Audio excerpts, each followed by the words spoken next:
Before we begin, do this right now. Subscribe to the channel, hit that bell so you don't miss what's coming, like this video, and drop a comment below if you've ever felt emotionally invisible in a relationship. Share this story. Someone out there needs to hear it. What I'm about to say, I never imagined I'd admit it. But here it is. I cheated on my husband with my strong black friend. And this isn't some fantasy. It's a raw, real, true story of infidelity. You think betrayal is just about sex? Think again. The real betrayal happens long before the clothes come off. It happens in the silence. In the nights when you're lying next to someone who hasn't touched your soul in years. I was the loyal wife, the good girl, the one who kept the house in order while her heart slowly fell apart. And then he showed up, the one who saw me, truly saw me. What you'll hear today is not just a story of infidelity. It's a journey through emotional hunger, marital breakdown, and a woman rediscovering herself through a decision she never thought she'd make.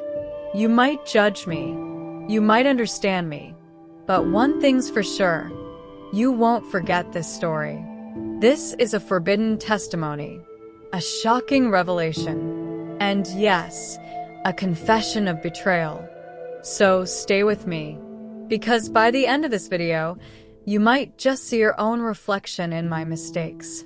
And maybe, just maybe, you'll stop judging stories of betrayal and start listening to what they're really trying to say. I used to think that being married meant never feeling alone again. But somewhere along the way, my reality flipped.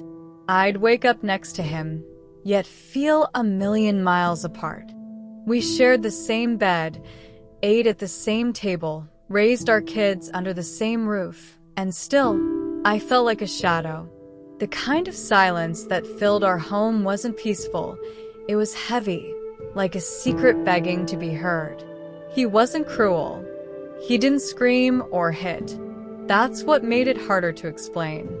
How do you justify the ache of emotional betrayal when, on paper, nothing seems wrong? But betrayal isn't always loud. It often comes dressed as absence.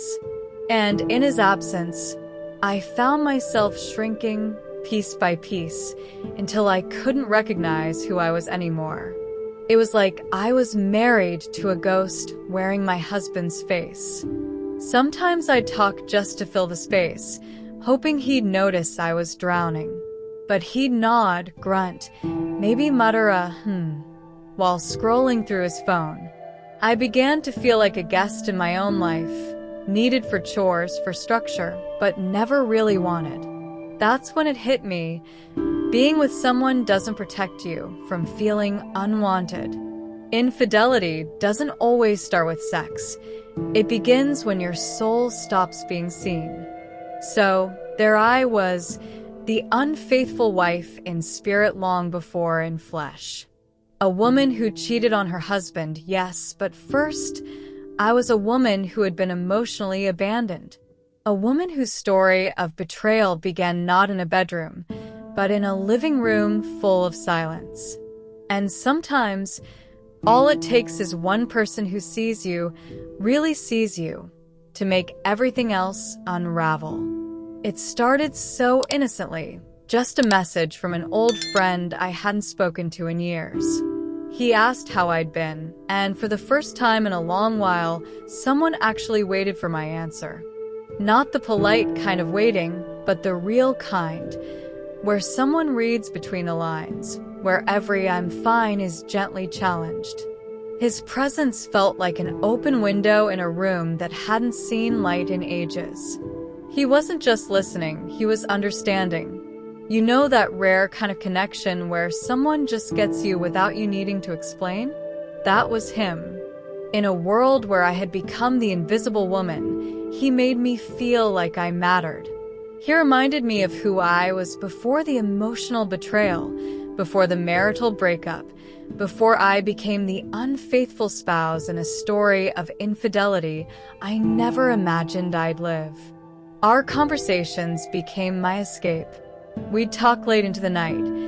Nothing romantic, just real.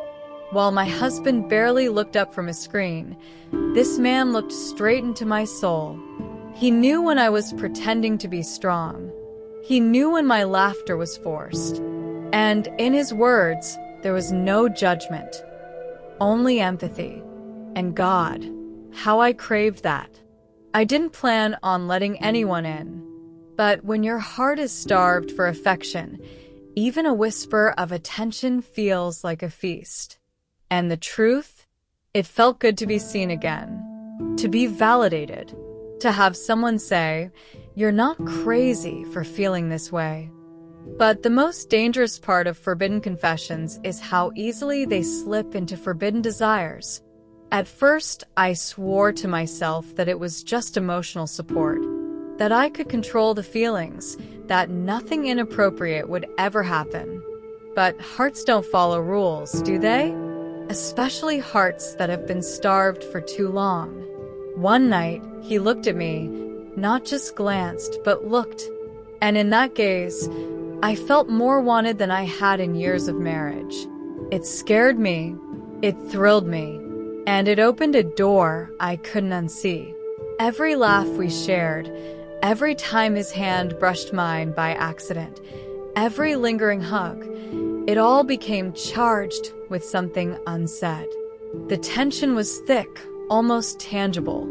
I'd catch myself smiling at my phone like a teenager, hiding texts like a woman with something to lose. I knew what it looked like. I knew what it could become. But when someone finally makes you feel alive again, really alive, it's almost impossible to turn your back on that. I began to feel like I was walking a tightrope, one foot in the world of a devoted wife, the other inching closer to becoming the unfaithful partner in a true story of infidelity. My thoughts betrayed me before my actions ever did. I'd fantasize about him, replay his compliments, imagine his hands where my husband's had grown cold. Guilt knocked at my door, but desire answered first. And oh, the desire was loud. Still, I told myself we were just friends. Friends who had a little too much chemistry. Friends with unspoken rules and dangerously blurred lines. But deep down, I knew I was writing the first chapters of a forbidden testimony, a story of betrayal slowly unfolding, and I couldn't tell where it would stop, or if I even wanted it to. It didn't happen the way people imagine. There were no candles, no grand declarations, just a storm inside me I could no longer hold back. After another cold, dismissive night with my husband, I felt like I was going to burst. I remember sitting in my car, parked outside my friend's place, trembling, not from fear, but from the weight of everything I had buried. I knocked on his door, and he opened it like he'd been waiting for that exact moment. We didn't speak much. Words weren't needed. The silence between us carried months, years, of unsaid emotions. His hands on me didn't just touch my body, they touched my emptiness, my ache, my silence. It wasn't just sex, it was an explosion about betrayal. A forbidden confession screamed through skin and breath. And in that moment, I wasn't thinking of consequences. I was thinking of finally feeling. The act of infidelity wasn't just a physical release, it was a spiritual scream. A moment where I felt seen, heard, devoured. It was selfish, reckless, wrong. But it was real. And real had been missing from my life for too long. That night, I became the woman who cheated on her husband. The unfaithful wife.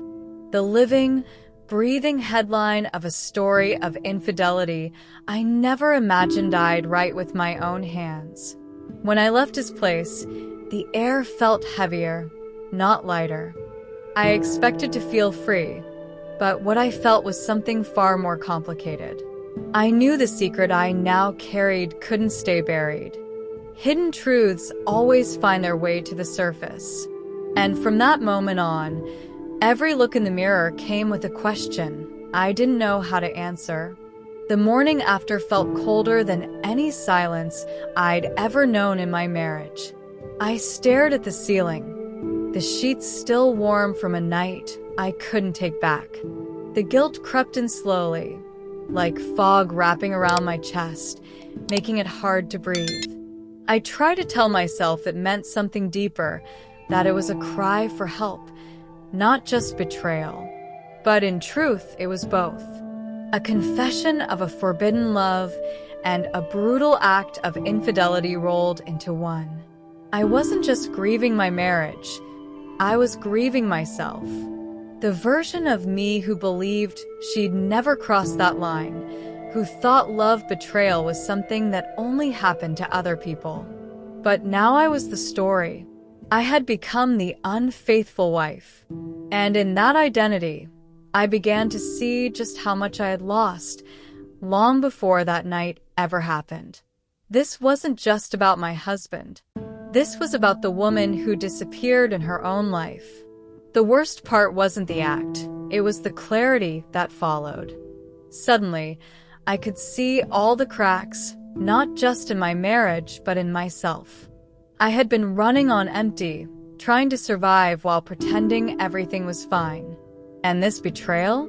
It was my way of screaming for connection, for validation, for something real. It was wrong, but it was also honest. And that truth shattered me in ways I never saw coming. People think cheating is simple black and white. But behind every affair is a complex mess of unmet needs, emotional betrayal, and quiet despair. I didn't set out to destroy my life, but in trying to feel alive, I burned everything down. And what comes after that? Well, that's the part no one prepares you for. If you made it this far, you know this wasn't just about cheating. This was about everything we're too afraid to say out loud. The loneliness inside a marriage, the need to feel desired, the ache of emotional betrayal. Maybe you saw a part of your own life in mine. Maybe you've been on either side of infidelity. Either way, here's what I want you to take from this. You can't heal what you don't confront. How long have you been hiding behind silence? How many "I'm fine" have you whispered while breaking inside? It's not just about the act of infidelity. It's about the emptiness that comes before it. And if we don't talk about these hidden truths, we keep repeating the same patterns. So tell me, are you truly living the relationship you deserve? Or just surviving one you've outgrown? Drop your thoughts in the comments. I read every single one.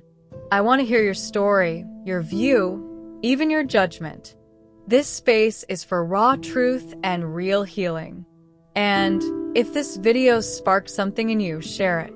Someone else is silently going through the same thing, and your share might be the wake-up call they need. Most importantly, subscribe to the channel and turn on notifications, because this is just the beginning. We're going deeper into the real stories behind love, betrayal, and self-discovery. And trust me, you don't want to miss what's coming next.